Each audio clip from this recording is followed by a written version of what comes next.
Want to know why? Ask how. Howard, the humongous. On Friday, June 13th, White House envoy Steve Witkoff was meeting with Iran's foreign minister in Rome in the hope of persuading the Iranians to abandon their program to build a nuclear bomb.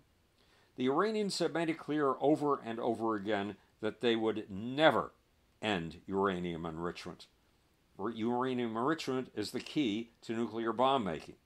The Iranians also claimed that they had no intention whatsoever of creating a nuclear weapon. But according to the United Nations International Atomic Energy Agency, the Iranians had enriched 9.2 tons of uranium to 60% purity, something that's useless for any civilian program, but is enough to make 9 nuclear bombs. So a few hours after Witkoff's meeting, Israel pulled off a surprise attack with 200 fighter jets targeting 100 missile bases, military command centers, and nuclear sites.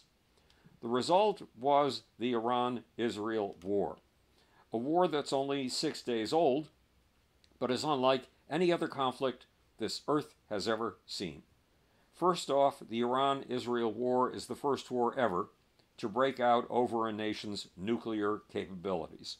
Second, it's a war of rockets, drones, fighter jets, cyber attacks, and a multi-layered anti-missile defense system, something we haven't even seen in the Ukraine.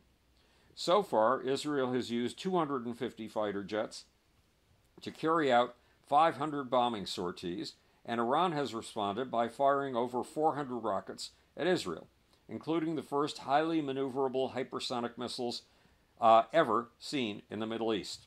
Third, this is a war in which one side is trying to kill as many civilians as possible, and the other side is targeting key military and nuclear experts with an astonishing precision and is trying not to hit civilians.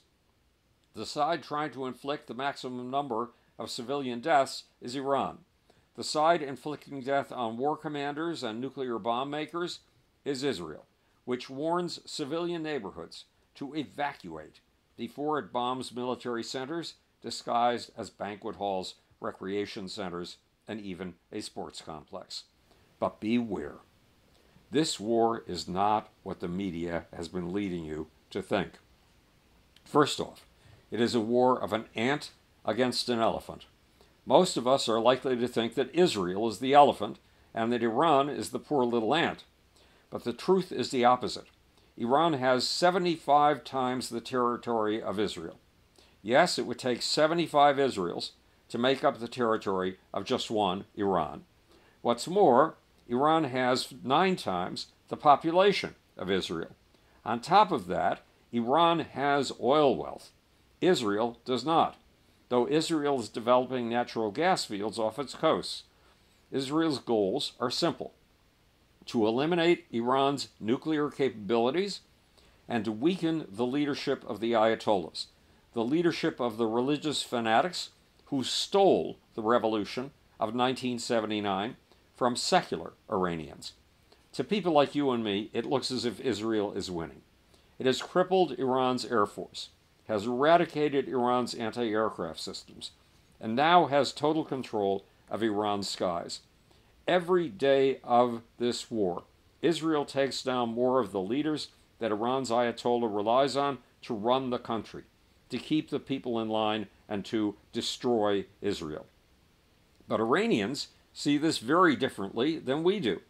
Iran calls Israel's Iron Dome a myth. It claims that Iran now holds complete dominance over the skies of the Jewish state, and that the Israelis remain utterly defenseless against the Islamic Republic's precision strikes. And one Iranian major general says far bloodier surprises are yet to come.